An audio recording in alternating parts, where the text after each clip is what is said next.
Hey everyone, it's Nick with Us versus Herd. If it's your first time here, you like the content, hit the subscribe button. If you want to get notifications for when we go live or post a video, tap the bell. And if you want to get connected to the UVH fam, you can join our Discord. The link is below. Also, our free options trading group. The link is below for that as well. Let's get this thing going. Got a lot of screens going on here. Today was kind of interesting. It's my first live stream back in a while. Did post a video last night, kind of the things that I'm looking for today, which is kind of interesting because a lot of those things, did happen, which is pretty interesting. Nasdaq getting hit the hardest today, down almost 140. Dow closed up like 50 points, and S&P's nearly flat, down like $2. So it's definitely interesting. If you're here right now, say what up. What's going on? Like to meet you. Just checking in there, making sure everything. I haven't streamed in a while, so I'm just checking, making sure everything is working correctly. Looks good to me. Jimbo, what's going on? Shadow Drone, nice to see you guys again. Hope you enjoyed the video from last night. Starman, what's going on? David, what's up? So yeah, I'm going to be. I don't know if you guys watched the video from us. I know Shadow Drone did because he left a comment there last night. Posted a video, just kind of just getting things organized on the back end, getting back into the regular scheduled programming. We're going to be posting some content, some videos. We'll be doing more live streams. Got a podcast coming. Got a training coming. I mean, we're working hard over here. Spy should put Saif. I mean, I'm currently short SPY, which I'll go over my trades here in just a second. Mohammed, what's going on? So today kind of started out pretty interesting. I actually didn't have any positions on starting out today, which I kind of regret. Like, I wish I held something because we did have the gap down. It wasn't a huge gap down. It did gap down to like the 273 area on the SPY. So it closed on Friday at like 275, came down to like the 273.62 area, and then by the time open came, it just opened up flat and then was just kind of whipsawing today. So if you take a look right here, we're at 275, went up to 276, then came down to 274, all the way back up to 276.50. It looked like it wanted to break out here because it did break above the high on the first 15-minute candle here. So it was showing quite a bit of strength, but if you're looking at the daily here on SPY, I mean, we just kind of kept making lower highs here, and then it did show some strength at the close here. So, which was kind of interesting. We had the high here, then we had another high right here around 275.87. Then we had another high up here, 275. Let's just call it 55, and then just was downtrending up until, it went all as low as 273.09 today. I mean, just pretty crazy. Go through my trades here. I'm up about 220 on the day here, as you can see. Right now, I'm just trading on a one account, just kind of taking it slow. If you guys have been watching the channel for a while, you guys familiar with me trading up to 4 accounts at one time. Right now, I'm just trading on one, just kind of taking it easy, taking it in. We had a nice win today on Apple. AMD, we had a small winner. The Qs, I lost $15, and then I'm currently down $28 on SPY, mostly down to this run here. So we're kind of going to start from the top here. Let's see here. Make myself a little bit smaller so you can see what's going on. It's finally summer in Chicago here, so we got a little bit of warm weather. Okay. AMD, start from the top here. AMD, if you're not familiar with what happened to AMD today, let's actually look at the chart first. Okay, AMD had a major rip at the open. I'm looking right down here on my on the bottom middle chart. AMD actually gapped down pre-market and then just ripped at the open here, pre-market, right before market open, 15 minutes before market open. It literally went from 27.60 up to as high as almost 29, like 29.80, 28.97. And really, it was based off of them forming a long-term partnership with Samsung. And as you can see here, it just popped and faded.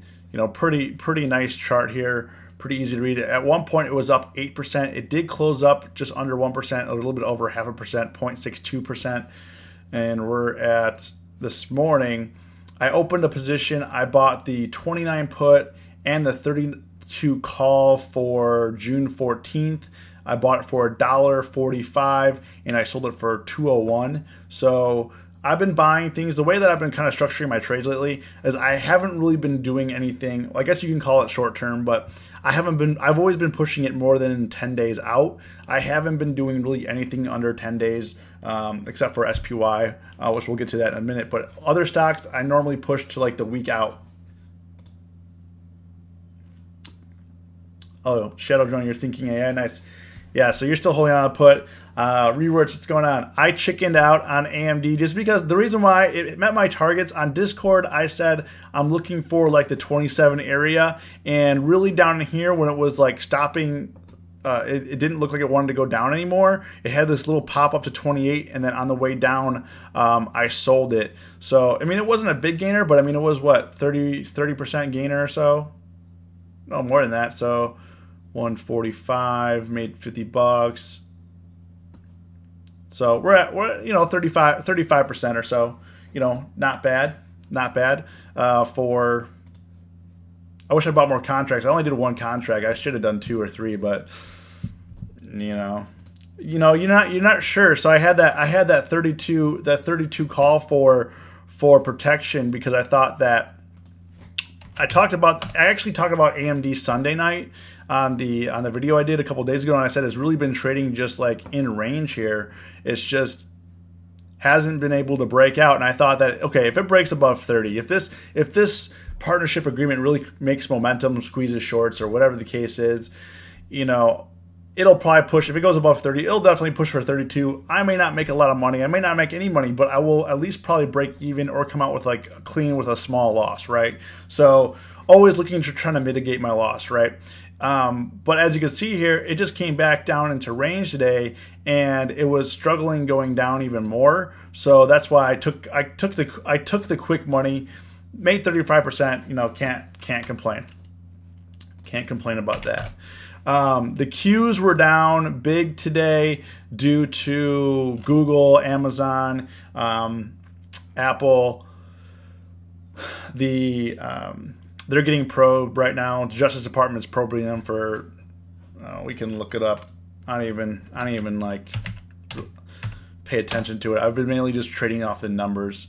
Let's see if we can get this over here. No. The CNBC app is not working. Kit, what's going on, man? What's going on? No. Stop it. Stop that. I just want the information. So NASDAQ dropped 1.6% to enter correction territory.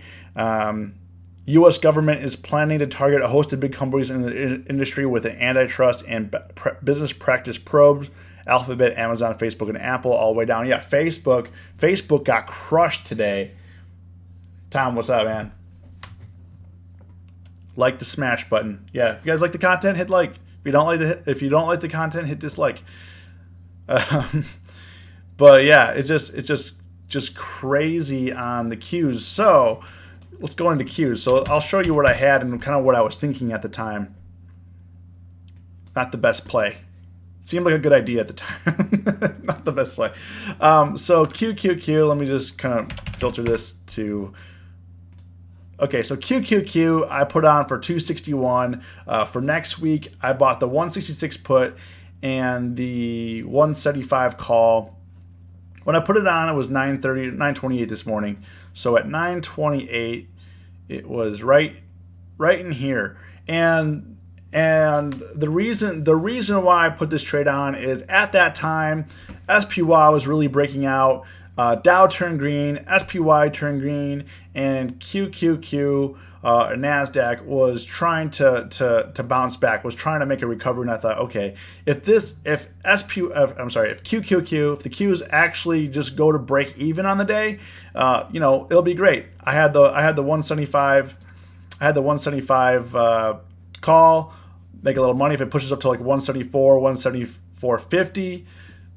But that's not the case. And then kind of when I started to realize that it started to get kind of serious. So it started to break. When it broke below 172, I was not really feeling the trade anymore. I was short at the time. I was also still short AMD at this time, and AMD just kept going down, so with the Qs and AMD at the time, my deltas were flat. So at 11:04. At 11:04, I decided to take it off for 246. I lost a lot, like 15. I lost about $15 on there, I think. What does it say here? What did I lose today? Yeah, I lost exactly $15 on that trade, and I just cut my losses. I just cut and ran. I should have probably kept the 166 put, but I put the trade on as a whole. I kind of like to take it off as a whole as well, and so I took it off at 11:04, which was right at the start of this next leg down here. So right here, so I was actually really glad that I did take it off. I mean, I probably would have I would have been definitely down money when it came down to 169. I would have to see the danger with me selling the call and keeping the put is this right here. So let's say in this scenario I kept the put, so I had the 166 put and I had the 175 call. So I had the 175 call, the 166 put. So if I kept the put and I'm like, okay, it's going to downtrend, it's going to go down more. I sold the call, okay, cut my losses on the call, kept the put, cut what we can. The danger is that if you don't sell, like when it comes down to like 169, 170, or when it broke 170, I would have probably sold the put because I probably would have been up money on that. Would have sold the put, and the danger of that is let's say for instance I kept the put and I didn't sell the put, and it went. Now it's going the other way, but I have no protection. I no longer have 175, and let's say this goes up to 175, 173 tomorrow. That put's going to be not worthless, but it's gonna be down 30% at least. It'll be down 30%. If this comes up to 173, that put's going to be down 30%, 25%. Maybe more, depending on how much momentum it has, how much premium crush also has to happen. Premium is on the rise here because we had these big candles. So premium is on the rise here. Eric, I have not been selling premium lately. So the risk would be if I kept the put, sold the call, and then if I didn't close the put would then be worth less money. That had no protection, and I would actually lose money. So for me, when I do like a strangle play like that, I like to put it on as a whole, take it off as a whole, and just exit the position and start the position again. Like this, in this case, I think I did okay because I just closed down $15 on the position, so I lost $15 on that. Now, the meat and potatoes today. Let's get to Apple. Where we made the most money today was on Apple, and I'll kind of go through my thoughts on this. But we made 206 on it, pretty good. So I opened a position, cost me 316 for next week expiration. Again, I had the 172.50 put and the 185 call. So kind of after I got out of the Qs. Took a step back, kind of was reevaluating. Okay, then I went short on Apple. So I don't like to. Some people like to exit positions and go right back in. Like say, okay, well, I didn't make it being bullish on the Qs. I'm gonna flip go bearish on the Qs, go right in. I noticed that for me personally, like my track record with that is not always the best. To exit a position and go right back into the same stock is not in my best interest unless you're kind of like tweaking things. But if I exit fully, I'm not looking to get back into the position. I look to go somewhere else, a different stock that I'm not trading or haven't traded that day, and try to get a fresh perspective. So I took that off. I bought it for 316, took it off for 522. So I bought it at 11:15 Central, sold it at 12:40, and let me be honest with you, I was not expecting that trade to work out that fast. So 11:15, let's go into the timeline here. Now, Apple at 11:15 it had its first leg down here and was just kind of looking like it wanted to recover. And at the time, Apple was one of the only tech stocks were green. I mean, like Facebook was dead. We can pull up Facebook here. Facebook was just getting, at that time, was just getting obliterated. Amazon, was taking its second leg down at 11:15. Google just took the first dump and then took the second dump around that time. And really, it was the only one trying to hold green while everything else was dumping. Kamikaze, what's going on? Yeah, you can ask questions. I'll get to them right now. I'm just covering my trades. If you're new here, I'm just covering my trades, kind of what I did today and the thoughts behind why I traded, what I traded, and the reasoning behind why I put the trade on. So on Apple, it was the only one trying to hold. It was the only one really trying to hold green, and it was looking weak. And this was before. What was the tweet or the notification that sent it down? Let's see here, because these big bars were down. I was actually in a meeting at the time because I wasn't expecting all these trades. I'm not looking to work out immediately. Yes, I did day trade some stocks today, but my intention was not to actually have that work out. I mean, let's look at my. So I did call these out. On Discord. If you're not a member, I do have a section here called Nick's Trades that I do post my trades here. But this morning I said Apple still green. I'm currently targeting this is a typo. It said still green. Should have been on the day. Apple still green on the day instead of on the targeting. I'm currently targeting the 170 to 172 area, right?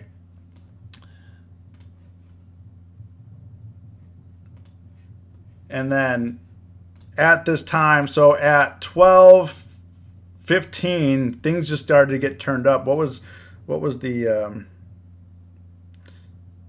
oh, here it is. It says Apple drops a report that Justice Department has jurisdiction over potential antitrust probe. At the same time, yeah, Kamikaze, they were having a conference on iOS and all that stuff. But what's kind of crazy here is I was kind of looking back. I was discussing in the Discord that, hey, when I sold this trade, it immediately filled. And normally when things immediately fill like that, when it fills like instant, like I put the trade in, I mean, look, that means liquidity is good, which is good. But it also means that I potentially could have got screwed on that position, that I maybe gave it away too cheap. But if we're looking at the 185, let's look at the 185 for next week. I had the 172.50 put.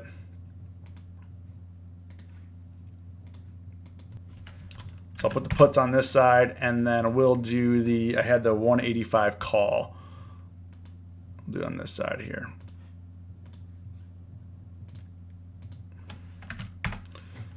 So let's zoom into today on these bad boys, see what we did. Okay. So for kind of looking at the timeline here, at 11:15, I bought the 172.50 put, and I bought the 185 call for 316. And right here at 11:15, we're right here. So the put was looking pretty nice, pretty much leveled out here, looking pretty much with the timeline here on the stock, just kind of leveling out. The puts were leveling out, not really dropping any. So I put it on right here where I paid a little bit of premium for the put, and then the call at 11:15 11.15 actually dropped down to like 65 cents. But then when the premium got jacked up, if you look at this, so when there's extreme volatility like this, option pricing is all over the place, and that's why I say, people ask me like, why don't you put like a stop loss in there or whatever the case is, and this is a good example of why you wouldn't want to have a stop loss set in place, because you could have easily got triggered and it would have cost you a lot of money. This literally this put went from 224 up to 525 and then back down to 355 all the way up to 520 again, and kind of back down to 330 where it looks like it settled in like 350. So I took the position off for 522, and let's see how much that position is worth right now. Apple, look on here so we don't get confused.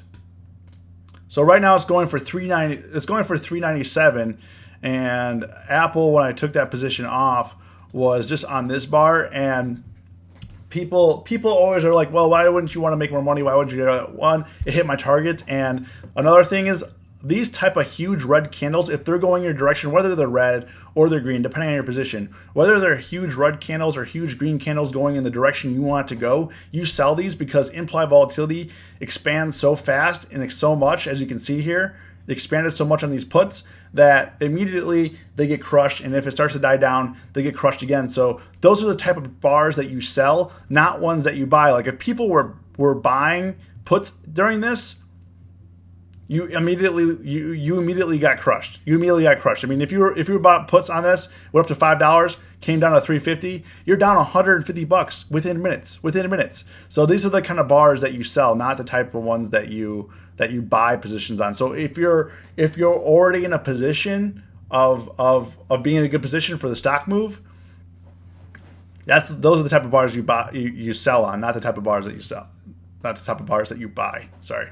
You sell the bars, and then in here you would want to buy, but it has to work out. It has to work out a plan. Like recently, I have been trading a lot, even though I wasn't making YouTube videos. I have been trading consistently, and the way that I've been trading lately, that's been working out for me, is just consistent gains. Instead of trying to get that 100%, 80%. I'm just taking a slice, 25%, 30%, 50%. Like this one was a little bit bigger. I mean, this one was more like 60%, 65%, But for me, what's been working, pushing it a little bit further out, having a bigger picture, not trying to like day trade. I mean, we've had some nice day trade charts like AMD, but it's been pretty choppy overall. I mean, if you were trying to day trade Tesla last couple of days, I mean, it's a mess.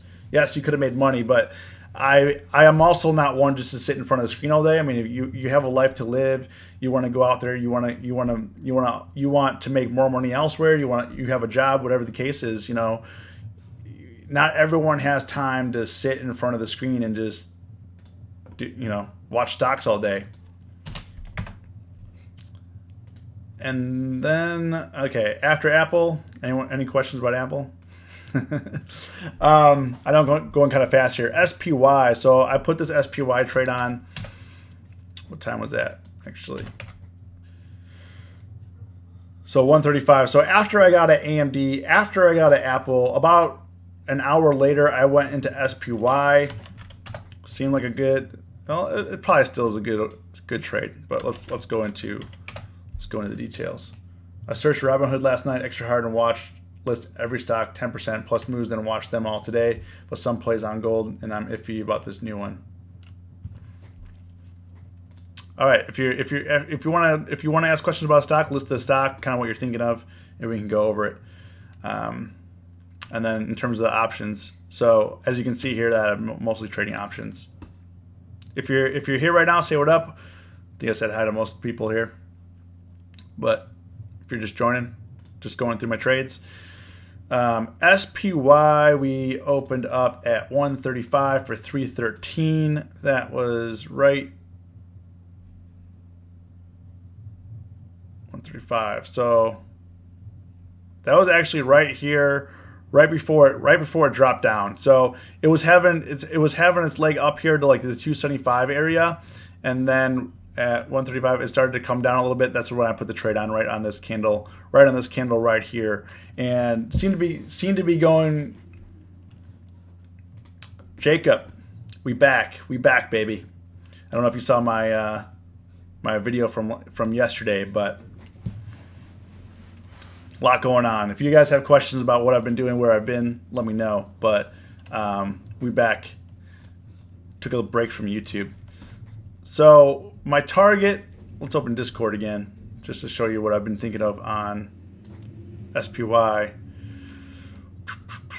Okay, looking to swing trade SPY to the 272 area. I actually thought it might even hit 272 in the 272 area at close, but as you can see here, it just got bought up, hit 273.09, and then went all the way up to 274.81. It's still going. You know, what I was saying yesterday on my video. So I posted a video yesterday, kind of what I was looking out for this week.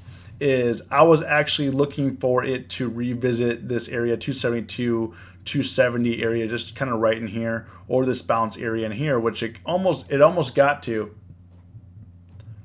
So I was looking for the low 270s, and if it wasn't 275, you know, when it opened this morning, it was down to like 273. I wasn't too excited about it because if you're going from like 273 down to 272 or 270, there's really not much juice left to squeeze out of that. So, Jake, what's up?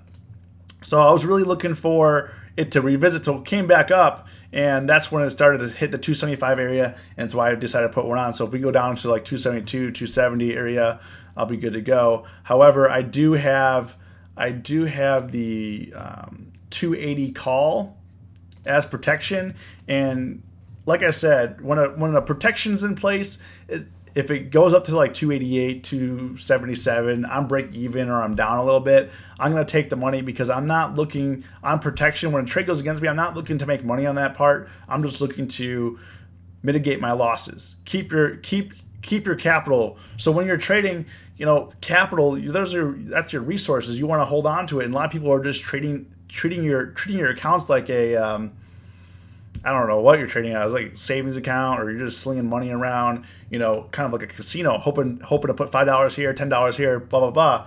You know, you got to treat each transaction as a business transaction. This is a business. When you buy something, you want to sell it for more money than what you paid for. Just like when you buy a Coke, you know, that store, Walmart or whoever, sold it to you for more. And that's the same thing when buying an option or buying a stock. You buy it for a certain price and you hope to sell it for more in the future. And obviously we know that doesn't always work out the plan, but you got to mitigate, you got to conserve your capital. Blondes, what's going on? CNC, so Kamikaze. I'm done with my trades, done with my spiel. Let's take some requests here. I haven't traded these guys. Liquidity is pretty high on these. CNC, what do these guys do? CNC, huh? So liquidity, I mean, they only have monthly options, but the volume is really nice on these guys here. However, on this drop, was this earnings? Was this earnings? No.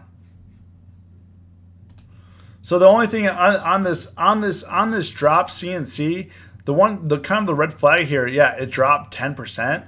But I mean, these puts are only up 140%, 153%. You say, hey, is that good? But like on a 10% move, that means somebody was expecting this type of move, or at least like an 8% move.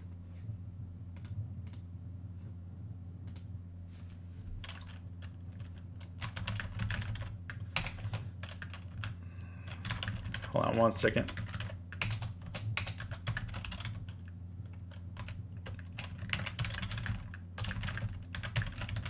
Joy, what's going on? Sovan. Yeah, Amazon. Yeah, we'll talk about Amazon. Hank SPY 272 might hold for now. 279 a good place to add shorts. Yeah, I would be happy to short it up at 280 again. 279 area. 277. anything above 275 would be nice place to short.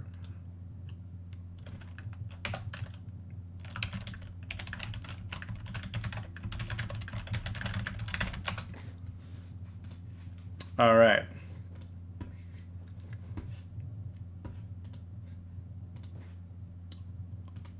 Sorry about that. But yeah, CNC, I don't know. I don't exactly know what they did, but they had earnings back here. But I mean, in terms of CNC, probably will revisit like the 47 area or the 50s. Like for me, I think we missed the play. That would have been a tough one. Yeah, and you can see they were expecting some sort of move. I don't know what they do, but they were expecting to move. As you can see here, it was IV was kind of leveled out, and like I said, in terms of the option pricing, it should be those puts should be up way more, and they're not. And as you can see, IV was really expanded up here, and then now IV's really falling apart. So actually, probably not a bad time to put a spot on. I do like to place trades around when things are kind of dangling, because then it usually moves a lot, and there was an IV crush here. So let's see if there's let's take a look at these 5250 puts here, just to kind of, so even though it went lower, let's see.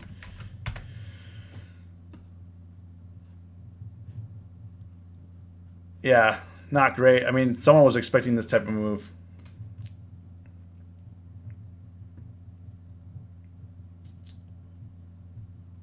Okay, Jacob, thoughts on BYND?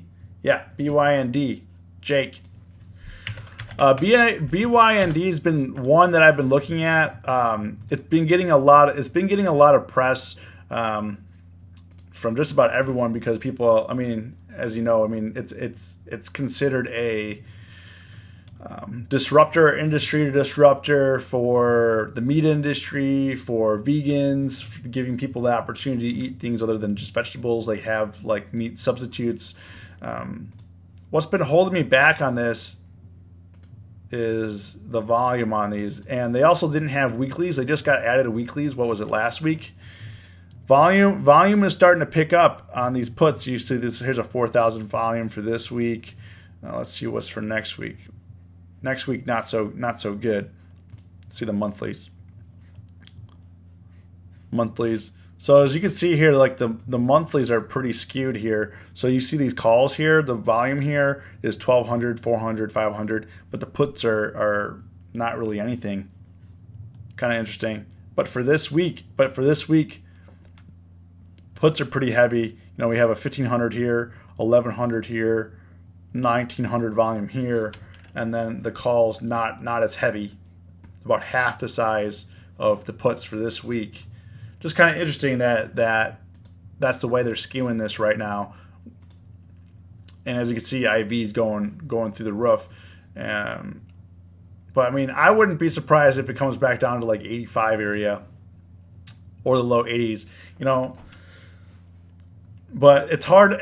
Like for an IPO stock, it's hard to establish ranges because it's never been here before. You don't know what type of stock this is, and I've discussed certain things like this before, where you know each stock has its own personality, how it trades, how it moves. Like before I enter a stock that I haven't traded before, I watch it for a while. I watch it for a long time, kind of see what it does, kind of see how it goes, because you don't know what's going to happen. But if you can kind of learn the personality traits of a stock, you'll be more successful at trading options.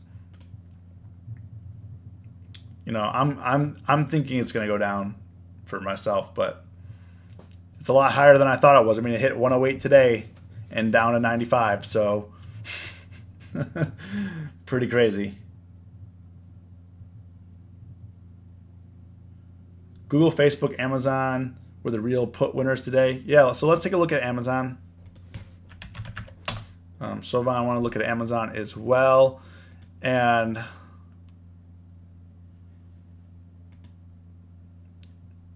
okay, and like Kamikaze, this is what I mean by not expecting the move. So this stock today Amazon only moves 4%, and CNC moved 10%. And as you can see, the pricing on these are up 500%. 500%. If we look at Google, so those should have been up way more. Something was going on. You know, Google was also up 1,000% on these things. You know, let's just take let's just take the 1030 strike here, just to give a nice example here. It hurts to see. It hurts to see. But on Friday,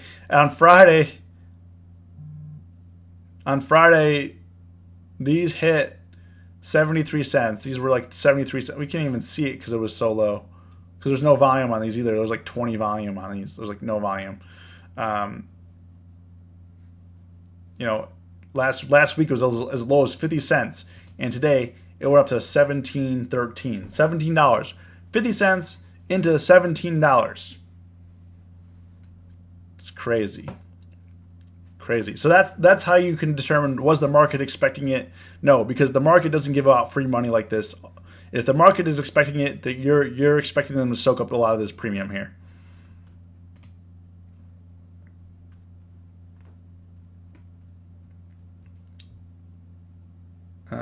Yeah, I mean, in the long run, Kamikaze, I think in terms of Beyond, I mean, Beyond should continue higher. But as an options trader, you're looking for, hey, what's it going to do next week? What is it going to do this week? What is it going to do next month? Not, 5-year plan. Sure, buy some stock, probably be fine. But as an options trader, ACB made 300% on June 7th puts. Jake, nice. I'm in the $8 calls. What do you think? But in terms of Google, let's go back to Google real quick. It's back down here into correction territory where it was, in the low 1000s where yes, it bounced back. But the one thing that I can say about all this, whether it's political or it's, whatever, let's see. Sorry, something happened over here. Whether it's political, the volatility in the market has returned, and we're, as options traders, going to make a lot more money. I don't know why I played an ad. It's weird. Anyways, ACB.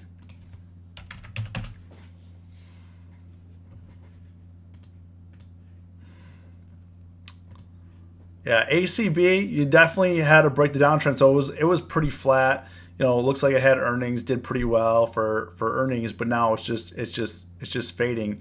I would be looking for in here, if it can break like the 650 level, you can definitely around the low sixes. So if it can get to 7 here, if it can break the 680 area, I would say 680 is probably a better target than the 650 area. 680.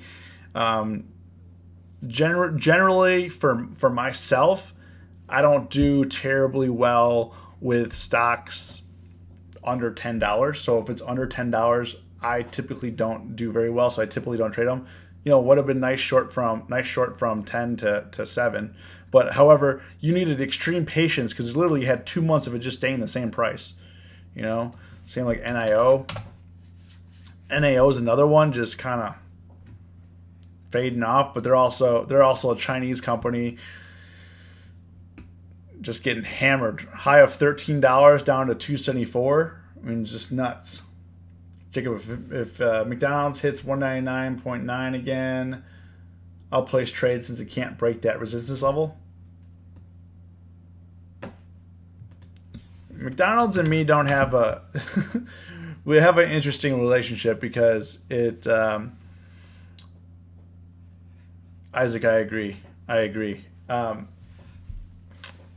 McDonald's and me, it's kind of like McDonald's moves, but it moves when it wants to move. And this is kind of going back to like the personalities. It moves when it wants to move, and it moves all at one time, and then it kind of stops. And as you can see, it's been moving. I mean, it had a nice run from 180 up to 195. It took all month. It had some definitely some two-sided action. Could have made some money in here, but going from 190 down to 187 is generally not that exciting to me. This back here would be more exciting to me when it went from 180 up to 190 in a couple days and back down to 172. This is more exciting in here for me personally. Like up in here, where it's making a steady uptrend, but you have like 3 or 4 red days in a row. So in terms of this, you'd have to definitely cover your mistakes. Like you want to cover your tracks. You don't want to do something a day out, 3 days out, or something like that. You want to have something like 2 to 3 weeks out or a month out to cover these days of downage if you're being bullish. And if this, you would be definitely maybe making money in this. But right now, it just looks like it's just chilling, like you said.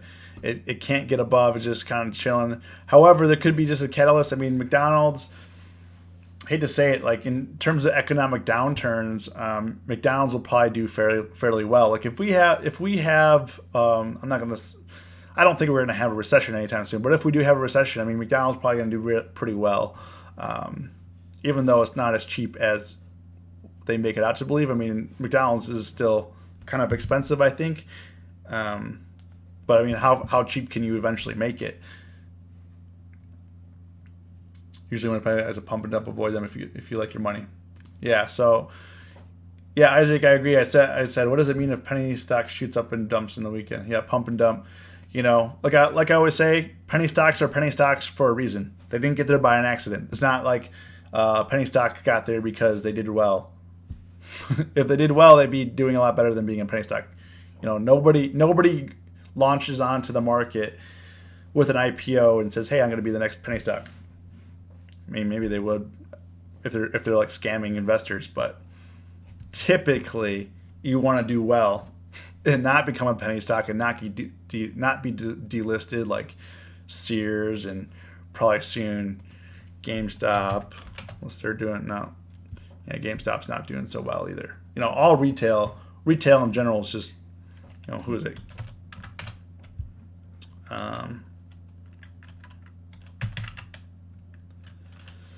Which one's Kohl's? Kohl's, what was their ticker? KSS. Kohl's, I mean, was doing fairly well and then just taking a hit.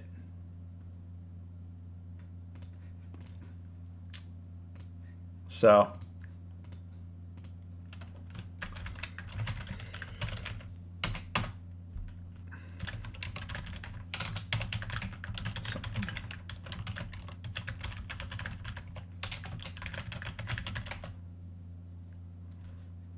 has GameStop found a buyer yet? I don't know. H7, what's going on? So anyways, anyone have any other questions? So Vaughn, let's get to Roku. And then we're probably going to cut this loose. Yeah, Roku. Roku, I did trade, made some money on it last week.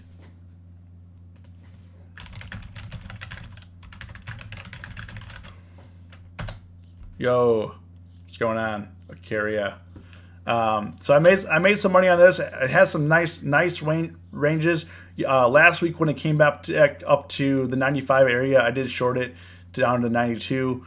Made a quick flip. I think it was 30% or 50%. I don't remember, but it was nice the other day just on that chart. Roku is another one just breaking out, but it does look dangerous. I mean, it could easily tap up 100, I think, but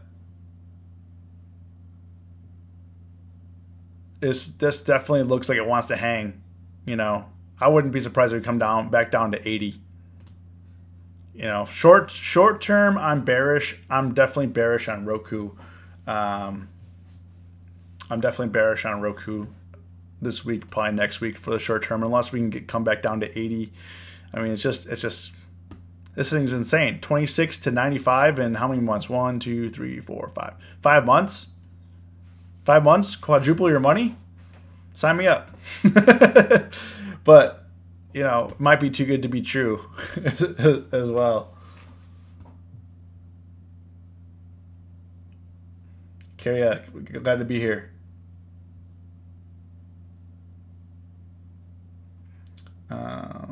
Isaac, I don't know if I'm late, but I'm sure you guys already talked about Tesla. Actually, I didn't talk about Tesla. Did not talk about.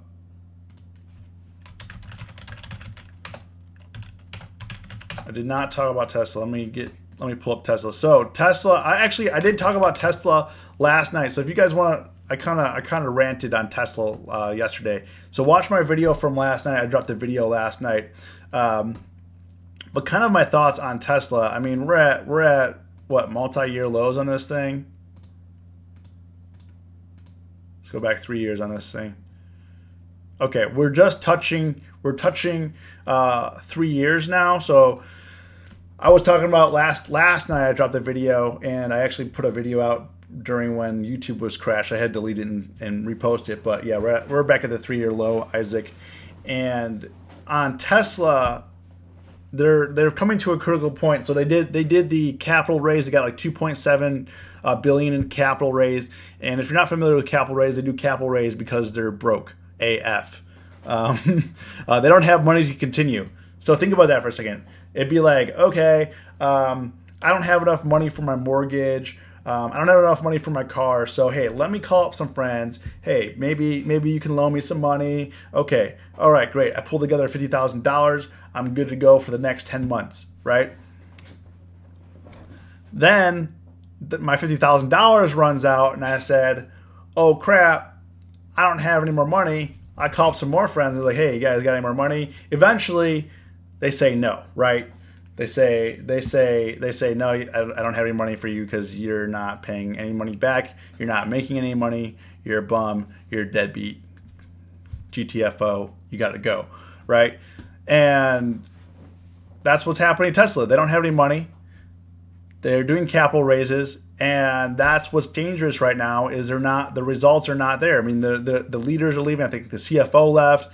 Elon Musk put out a employee letter saying, hey, we're going to examine every purchase and everything that we do. We're going to be, looking at everything. But like, bro, you're in trouble. However, I will say, so that's the problem. They need to like if their next quarterly report is a disaster, if they don't make their numbers, if they don't hit it out of the park, this thing's going to 100 easy. 100.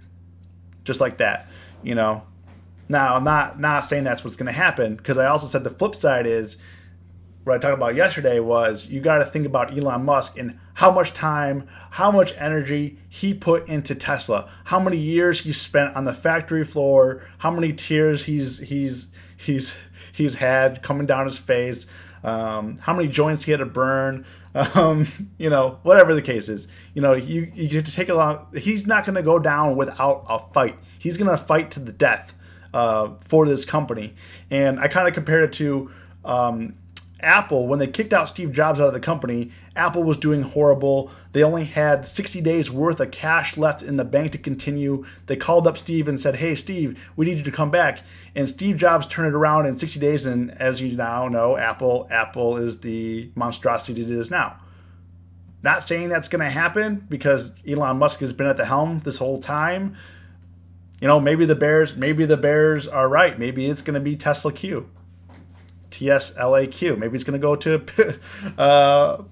a pink sheet stock. I don't know. But like I said, you got to also kind of have to be aware of the danger of an entrepreneur like Elon Musk. Is he's going to fight and he's going to pull out all the stops, and he is not going to go down. He's not going to be like, oh, okay, well, we tried today. It was a good run. The last 8 years or so was fun.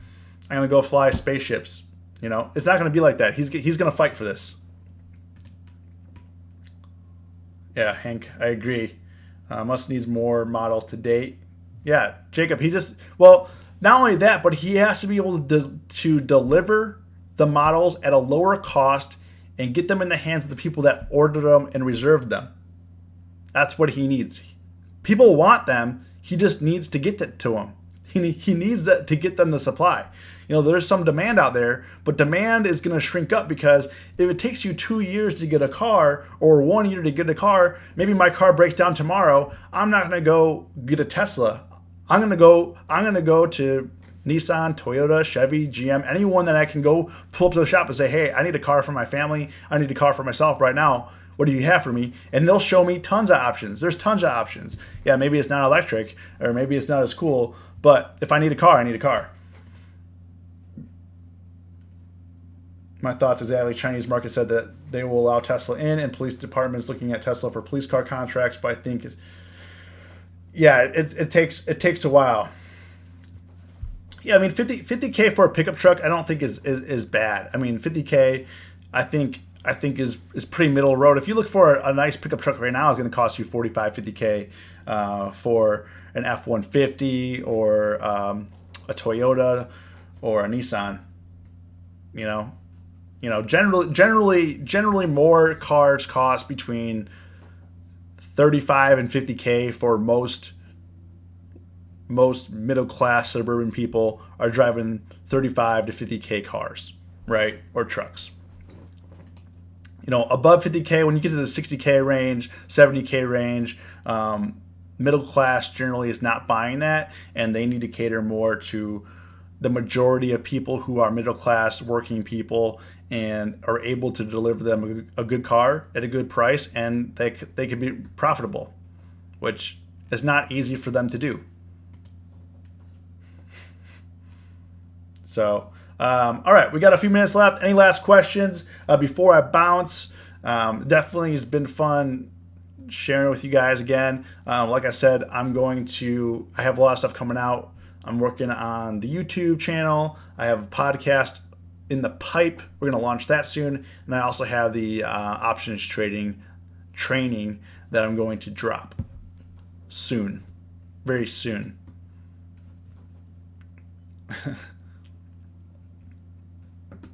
For the space age.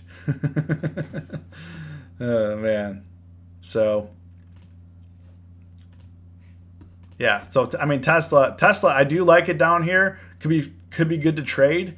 You just got to be careful because IV is really high right now. Jacob, yes, I will be doing live streams. I'm still trying to figure out what that looks like. Am I going to do it every day? I don't know. I'm still trying to figure out what that looks like. Gold.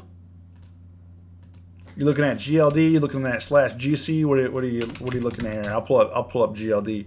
GLD. I mean, I think as long as the market drops, I mean, gold's going to be going higher. I mean, this is a nice move. As you know, it's generally a slow mover if you're looking at this, but this is just off the charts. I would definitely be careful along the 127, 128 area. So I like for me, I would wait to this area and see what happens. I wouldn't get in here. Jacob, I will be here. I will be here for you. Do you guys like the live streams, or do you guys prefer if I don't know what the value, I'm trying to figure out a medium ground for value. Like, do I do videos outside the live stream, or do you like primarily the live stream? I'm guessing you guys are kind of partial to the live stream. Dust. Yeah, J-Nug and Nugget. Oh, yeah. Love lives. Okay. If you guys had some value, if you guys thought this video was a value, hit the like button. I'm also in our Discord, our free options trading group. Links are below to that. If you guys want to join those communities, get in touch. You can hit me up anytime. I actually had a guy today. He called me up. We had a voice call on Discord. I take calls, I take texts, whatever you guys want to do. Discord is the best way to reach me. You can reach me up on Instagram, Messenger, Facebook Messenger, whatever's easier for you guys. PBI, okay. Kamikaze. If you bought it as YOLO, you deserve to lose. Just kidding. Pitney Bowes. But yeah, I mean, Pitney Bowes does not look good. As you can see here, I'm looking at the multi-year chart here. I mean, it's been downtrending for quite some time. I mean, like I said, penny stocks are penny stocks for a reason. Time to cut your losses and trade something that you can repeatedly make money in.